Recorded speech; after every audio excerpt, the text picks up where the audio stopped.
ចិត្តថាពេលនេះបងគិតច្បាំងហើយបងថាបែកគ្នាតែចិត្តឈឺណាស់អូនអើយឈឺមិនដេចក៏ដោយក៏ត្រូវធ្វើចង់ប្រាប់អូនថាខ្ជិលណាស់ជីវ៉ាចង់ប្រាប់ថាខ្ជិលស្រឡាញ់គ្នាទៀតស្រឡាញ់ឈឺចាប់ជាងពេលឃ្លៀតខំអ្វីទីនំតែឈឺមិនស្រឡាញ់ធ្លាប់សន្យា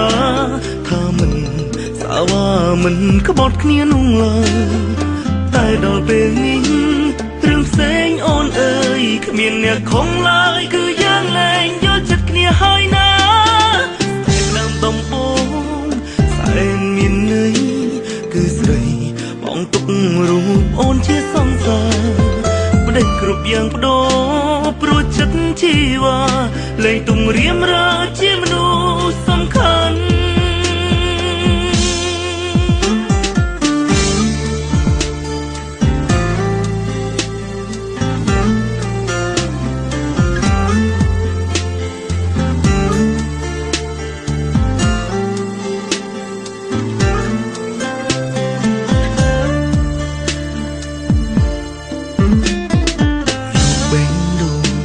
មកសម្រេចចិត្ត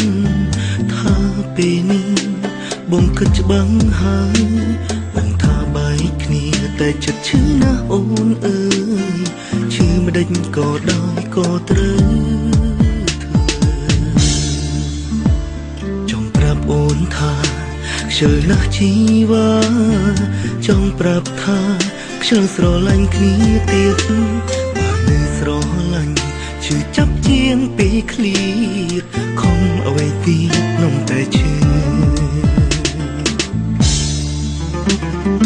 មិនស្រឡាញ់ធ្លាប់សន្យាថាមិនសាវ៉ាមិនក្បត់គ្នានោះឡើយតែដល់ពេលនេះ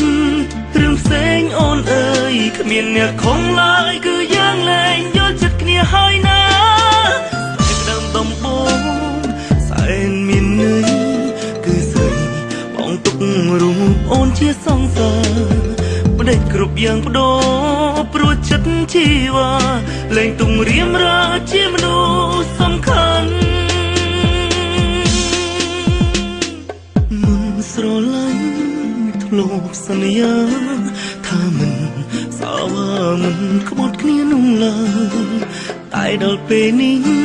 រឿងផ្សេងអូនអើយគ្មានអ្នកខំឡើយគឺយើងលែងយល់ចិត្តគ្នាហើយណាតែផ្ដើមដំបូងសែនមានន័យគឺស្រីបងទុករូបអូនជាសង្សារ